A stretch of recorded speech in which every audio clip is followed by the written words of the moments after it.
Right, hey guys, how are we doing? Back on another video from Chuck. Today we are checking out Battle Beast versus Boros. Who would win? Now I only know like how strong these characters from Invincible are from watching videos from Chuck. Battle Beast is pretty damn freaking OP. I haven't read the comics. And Boros, he was quite an opponent for Saitama in One Punch Man. Like, yeah, he took 2 punches. But yeah, let's get into this. Let's see who would win in a fight, Battle Beast or Boros.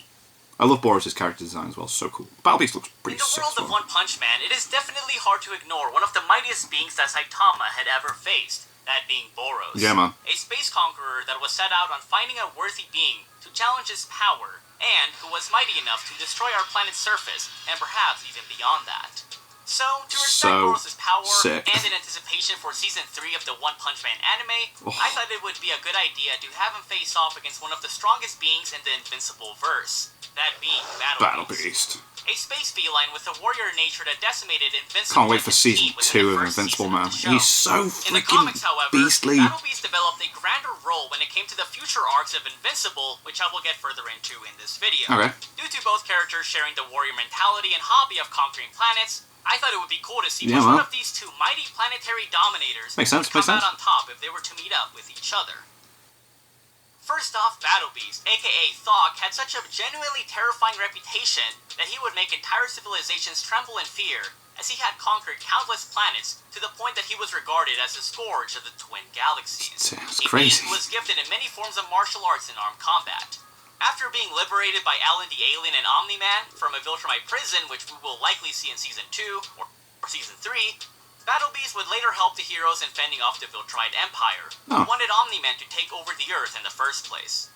During the Viltrumite War, Invincible was powerful enough to fend off one of the strongest Viltrumites, such as Conquest, a Viltrumite leader who should easily scale to or above beings such as Thoth, who could life-wipe planets over time in his battles with his brother, which is in the tie-ins. Plus, a being who will likely appear in the second season is a dude named Omnipotus, an Eater of Worlds who has done similar feats in the past, and could arguably even be a solar system to reality destroyer going by the guidebooks at his highest ends. Which is important because Dinosaurus, a red dinosaur man who was comparable to a pre-Mark at the time, was able to one-shot a stronger Omnipotus than the one that already managed to solo most of the Earth's heroes, including low Viltrumite tiers like the Immortal and Brit. Jeez. Brit, by the way, having enough life energy to shock Set's brother, Thoth, even though he was already used to withstanding enough energy levels to lay waste to entire planets in his battles.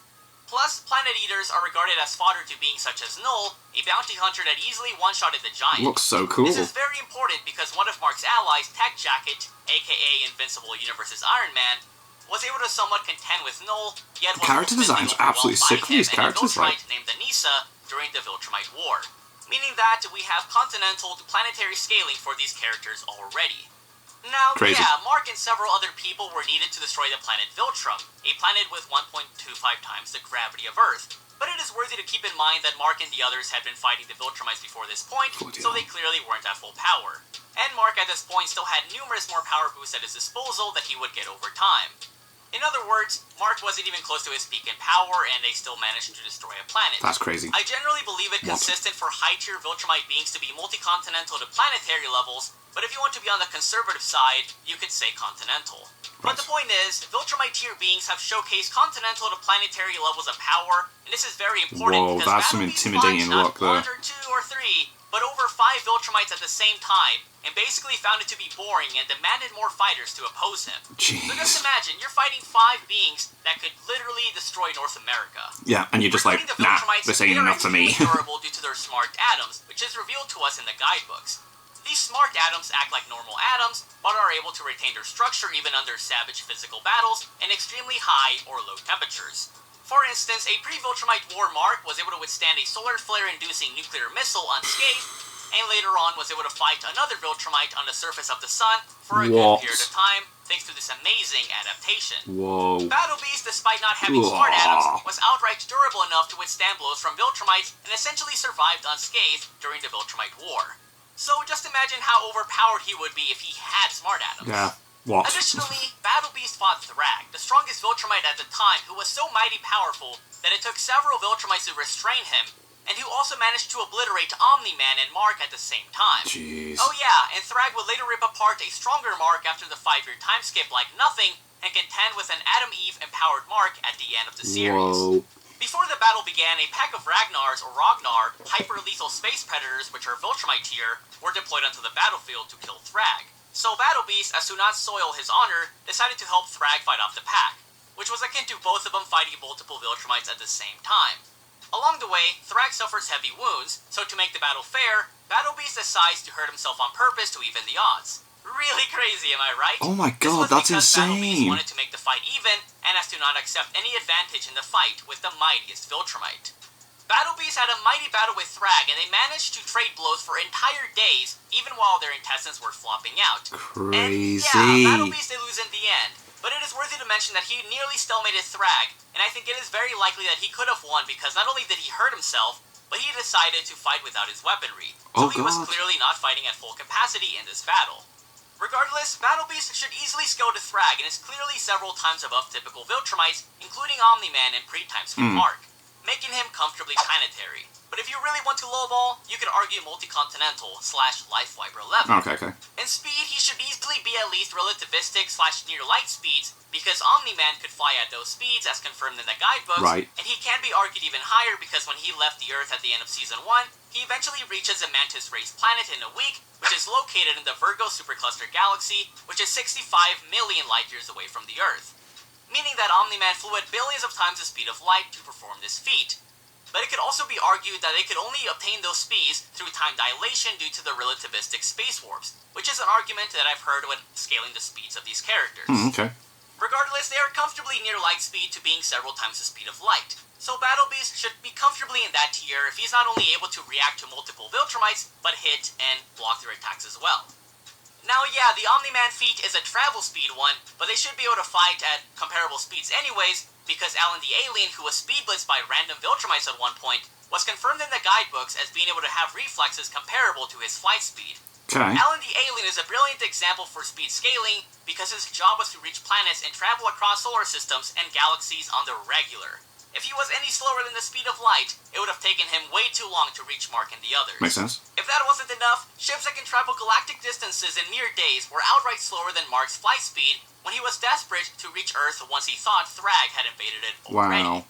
Meaning that Mark was clearly faster than the massively faster than light spaceship and would scale from Alan's reaction time. That's crazy. As well. Whoa. In this case, Battle Beast should be on a similar or higher level. Now onto the space-conquering emperor of the universe known as Boros. How strong and fast is he? For one, Boros says to Saitama that he has the greatest healing, physical strength, and potential energy of his species. So he's got regeneration, and his kind were the greatest healers in which the is something universe, that which is well evident Battle due to Beast does Boros' not advanced have. regeneration that allowed him to recompose himself after being hit by Saitama's flurry of consecutive normal punches. And although Saitama wasn't serious at the time, Boros even managed to clash with him momentarily, even with one arm. Additionally, Boros was regarded as a god-level threat in the One Punch Man universe, which means that he was a being who brought forth the possible extinction of mankind on a global scale, since with his collapsing star roaring cannon, his ultimate attack, he threatened to wipe away the entire planet's surface along with Saitama in the manga. However, I've heard it being argued that its attack description can also be interpreted as him being able to wipe away the entire planet, or even stars, in the anime. Right. So, he can be argued a multi-continental to planet buster at least. Star is an extreme highball if you really want to go there. But then again, we also have higher scaling for Battle Beast, as I mentioned with Dinosaurus. In the battle with Saitama, Boros got multiple hits in and managed to sort of clobber Saitama around a little bit, which is further backed up by the Compass One Punch Man guidebook. Now, I'm not saying that Saitama was seriously getting beat up by Boros, but it is worthy to mention that he was pretty much one of the strongest beings Saitama had ever faced at the time, and implied that he needed a serious punch to knock away his ultimate attack, which is said by the Compass as being able to wipe away entire planets. Boros should easily be able to reach I reckon Boros has got this fight, like... speeds, given as to how he was pretty much able to powerfully kick Saitama all the way to the moon in a few seconds. Which is so sick. Which is impressive, given that the moon on average is over 384,000 kilometers away. Whoa. Either way, he should easily be near light speed at least. It's noteworthy to mention that Boros has multiple forms, his unsealed state which managed to somewhat give Saitama scorch marks, and his meteoric burst, a state that goes beyond one's normal limits and allowed Boros to outright speedless Saitama at one point. Unfortunately, this form comes with a major drawback on his body and cannot be used for long periods of time. Right, fair. Which means that Boros' stamina is not as great as Battle Beast's, but makes up for it in the regeneration department. Yeah, you got that. So, both fighters are easily in the multi-continental to planetary ranges of offensive power and have similar levels of martial arts knowledge and experience. Now, who would come out on top? I reckon Boros. Personally, I think it would be a very interesting battle because Boros' advantages are his insane energy blast and flight, which gives him further range and versatility. His regeneration, which would allow him to dish out multiple attacks, and his impressive burst of speed that would catch the feline off guard at some point in the battle. Battle Beast, on the other hand, has superior raw power and strength due to him being able to shake off 5 Viltrumites with physical blows. However, his reach is limited due to lacking energy attacks and due to the fact that he cannot fly, which will make it harder for the Space Warriors to reach the highly evolved Emperor. Although Boros would have the range advantage with his energy attacks, it would probably take a decent amount of energy to seriously injure Battle Beast, and even if he did, Battle Beast has tremendous stamina that would allow him to fight in peak or near peak condition for entire days if he needed to, like we saw with the Thrag battle. Now, Battle Beast has no real counter to the energy attacks, but we have seen Thrag dodge and counter Space Racer's energy blast. So if Battle Beast could keep up with that speed, it isn't far-fetched to say that he could dodge the attack, or at least minimize its range of effect. Then again, Battle Beast has no real response to Boros' regeneration, other than to slash the out of it. Yeah, just keep going. Which he could certainly do for long periods of time. Which would bring to question as to how long Boros' regeneration can last against Battle Beast's slashing.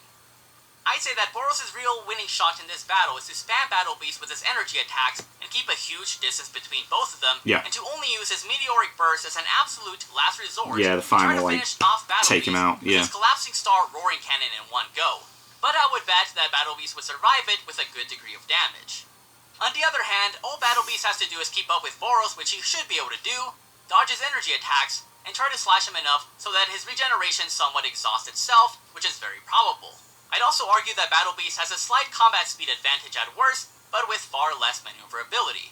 Now, yeah, Battle Beast can be scaled to being billions of times faster than light if you want to go off of Omni-Man's feet, but I thought the battle would be more interesting if both characters were able to keep up with each other. Otherwise, definitely. Battle Beast would speed blitz, basically. I do think that ultimately, Battle Beast would win with a good degree of difficulty because of his stamina and greater experience, since it is stated in the handbook that it is likely true that he had conquered thousands of planets. However, I do think that Boros has a decent chance if he manages to keep his distance and be really smart about how he uses his energy. Yeah, if he's not cocky. And in versus battles, we tend to keep narrative out of it, but if we were to go with how Battle Beast acted in the Thrag fight, I can see it being possible for him to throw the match, basically, and to, like, either not use his weapons or take off his armor or something to give, you know, Boros some sort of leeway. A chance, yeah. So he could always throw the battle, but I think generally Battle Beast has this in the bag. Fair enough. Anyways, what do you guys think? Who do you believe truly wins? I hope that you enjoyed the video, that was cool. and please subscribe to the channel if you want to see future I can't wait to see all these things happen in Season 2 of Invincible now. Thanks, and I'll catch you next time. Peace out. Ugh. Cool. Yeah, I don't know. Yeah, Battle Beast's got better stamina and that, like, and if Boros can't actually keep up with him, then yeah. But if he kept his distance, yeah, well, fair. Cool video. Yeah, thank you to my patrons. If you want to have your name at the end of every video I upload, links in the description to the Patreon page. $1 a month is all I ask to help support the channel. It's greatly appreciated. Thank you guys very much for that. And thank you all for watching. What do you guys think of that? What do you guys think of this? Click like, subscribe if you haven't already. Leave comments down below. Let me know what I should watch and discuss in future videos. And I'll see you guys, next time.